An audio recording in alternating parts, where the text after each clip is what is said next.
The old break-fix model leaves companies stuck in constant firefighting, unpredictable costs, and downtime that erodes both productivity and morale. With managed services, the dynamic changes.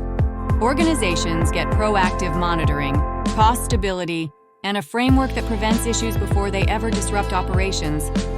This matters now more than ever, with the average financial services company using more than 1,000 cloud applications, a scale that break-fix simply cannot manage.